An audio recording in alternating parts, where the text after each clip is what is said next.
Salam, kita melanjutkan lagi membaca Alkitab. Sekarang kita sudah sampai Keluaran 40. Musa mendirikan kemah suci. Berfirmanlah Tuhan kepada Musa, pada hari yang pertama dari bulan yang pertama haruslah engkau mendirikan kemah suci, yakni kemah pertemuan itu. Kau tempatkanlah di dalamnya tabut hukum, dan kau pasanglah tabir sebagai penudung di depan tabut itu. Kau bawalah ke dalamnya meja dan taruhlah di atasnya perkakas menurut susunannya. Kau bawalah ke dalamnya kandil dan kau pasang lampu-lampunya di atasnya. Kau taruhlah mezbah emas untuk membakar ukupan di depan tabut hukum. Kau gantungkanlah tirai pintu kemah suci. Kau taruhlah mezbah korban bakaran di depan pintu kemah suci, yakni kemah pertemuan itu. Kau taruhlah bejana pembasuhan di antara kemah pertemuan dan mezbah itu. Lalu kau taruhlah air ke dalamnya. Haruslah kau buat pelataran keliling dan kau gantungkanlah tirai pintu gerbang pelataran itu. Kemudian kau ambillah minyak urapan dan kau urapilah kemah suci dengan segala yang ada di dalamnya. Demikianlah harus engkau menguduskannya dengan segala perabotannya sehingga menjadi kudus. Juga kau urapilah mezbah korban bakaran itu dengan segala perkakasnya. Demikianlah engkau harus menguduskan mezbah itu sehingga mezbah itu maha kudus. Juga kau urapilah bejana pembasuhan itu dengan alasnya, dan demikianlah engkau harus menguduskannya. Kemudian kau suruhlah Harun dan anak-anaknya datang ke pintu kemah pertemuan, dan kau basuhlah mereka dengan air.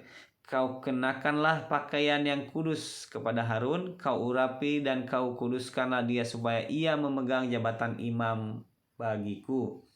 Juga anak-anaknya kau suruhlah mendekat, dan kau kenakanlah kemeja kepada mereka.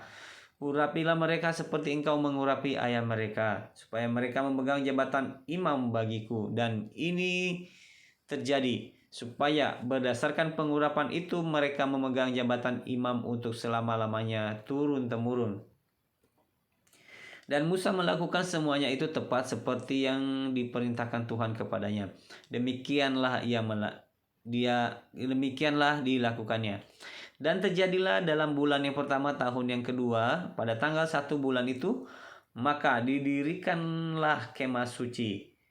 Musa mendirikan kemah suci itu, dipasangnyalah alas-alasnya, ditaruhnya papan-papannya, dipasangnya kayu-kayu lintangnya, dan didirikannya tiang-tiangnya. Dikembangkannya lah atap kemah yang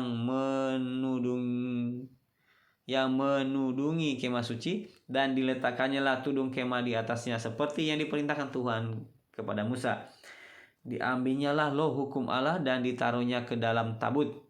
Dikenakannya lah kayu pengusung pada tabut itu, dan diletakkannya tutup penamaian di atas tabut itu. Dibawanya lah tabut itu ke dalam kemah suci, digantungkannya lah tabir penudung, dan dipasangnya lah sebagai penudung di depan pintu hukum Allah, seperti yang diperintahkan Tuhan kepada Musa. Ditaruhnya lah meja di dalam kemah pertemuan pada sisi kemah suci sebelah utara di depan tabir itu. Diletakkannya lah di atasnya roti sajian menurut susunannya di hadapan Tuhan, seperti yang diperintahkan Tuhan kepada Musa. Ditempatkannya lah kandil di dalam kemah pertemuan berhadapan dengan meja itu pada sisi kemah suci sebelah selatan. Dipasangnya lah lampu-lampu di atasnya di hadapan Tuhan, seperti yang diperintahkan Tuhan kepada Musa. Ditempatkannya lah mezbah emas di dalam kemah pertemuan di pintu tabir itu. Dibakarnya lah di atasnya ukupan dari wangi-wangian seperti yang diperintahkan Tuhan kepada Musa. Digantungkannya lah tirai pintu kemah suci. Digantungkannya lah tirai pintu kemah suci.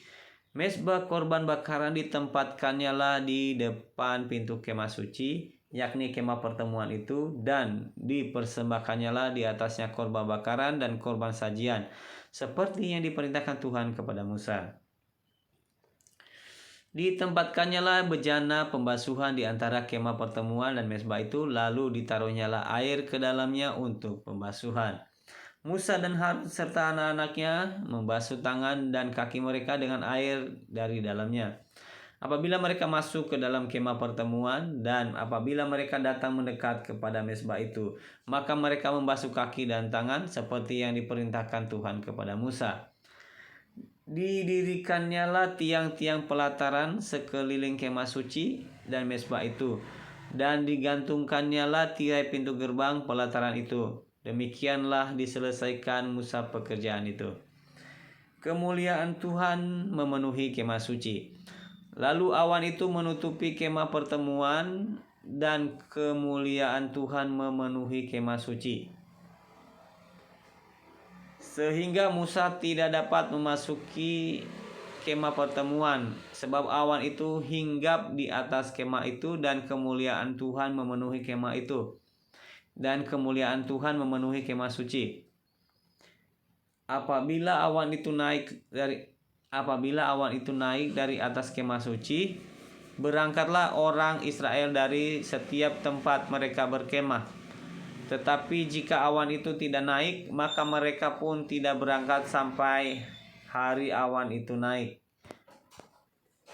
Sebab awan itu ada di atas kemah suci pada siang hari, dan pada malam hari ada api di dalamnya, di depan mata seluruh umat Israel pada setiap tempat mereka berkemah.